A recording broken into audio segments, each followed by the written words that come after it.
Hai, Assalamualaikum warahmatullahi wabarakatuh. Jumpa lagi. Baik, kali ini nak bercakap berkenaan dengan orang kata apa? Berkenaan dengan UPSR.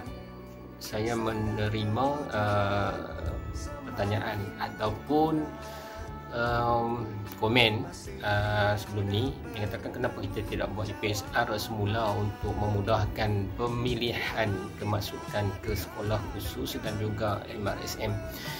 Baik, saya nak terangkan sedikit kenapa kita tak perlu buat UPSR. Bukan tak perlu buat, kalau nak minta balik ke UPSR itu pun okey saja, tak ada masalah. Tapi sekiranya ada UPSR seperti zaman sebelum-sebelum ni, tahun 2020 saya rasa last UPSR, dan diadakan ujian kemasukan berdasarkan sepenuhnya pada PKSK dan UKKM. Okey, kalau ada UPSR sekalipun, pelajar-pelajar cemerlang di seluruh Malaysia melebihi 30,000 40,000 orang yang mendapat straight A atau 6A dalam UPSR. Jadi bagaimana nak memilih mereka ini? Okey, bagaimana nak memilih mereka ke ke SBP dan juga ke MRSM? Terpaksa ataupun kena wujudkan juga ujian kemasukan.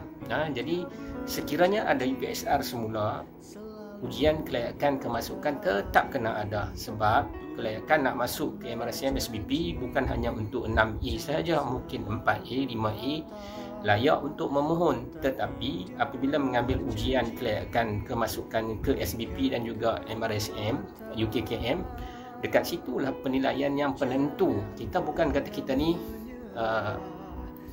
aktif dalam kurikulum sampai ke peringkat antarabangsa, PNJSK apa semua, itu ada sampingan markah.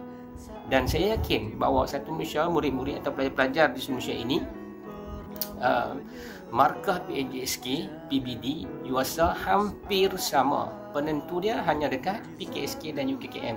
Minta diadakan semula UPSR, tidak ada masalah UPSR nak buat semula. Tetapi bayangkan kalau anak kita dapat 6A, kemudian ambil ujian kelayakan dan merit tak melepasi, berbanding kawan-kawan yang 30,000 orang tu yang memohon tak melepasi, kita akan salahkan semula kenapa anak aku tak terpilih sedangkan anak aku 6A dimasuk ambil ujian kelayakan PKSK UKKM tak melepasi syarat, berbanding rakan kita, anak rakan kita ataupun kawan-kawan kita yang dapat 5A 4A tapi masa ambil UKKM, ambil PKSK dan menerima tawaran kemasukan ke sekolah khusus tersebut. Jadi bukan kata UPSR ni tak boleh diwujudkan semula, bukan tak boleh, tapi boleh saja diwujudkan semula.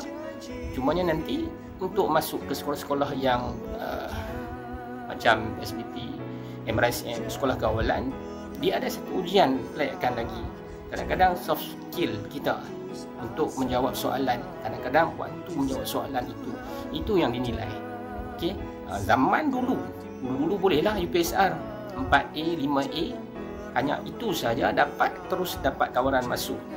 Jadi sekarang ni bukan zaman dulu, kita kena zaman sekarang. Jadi tak salah pun kalau nak minta adakan UPSR tu semula. Okey, boleh macam tu. Kepada orang yang mohon kembalikan UPSR, kena ingat kalau ada UPSR pun tetap anak kita kena ambil ujian kelayakan kemasukan. Jadi kalau tak lepas merit ujian kelayakan itu, nanti kita jadi macam kecewa jugalah. Okey, boleh macam tu.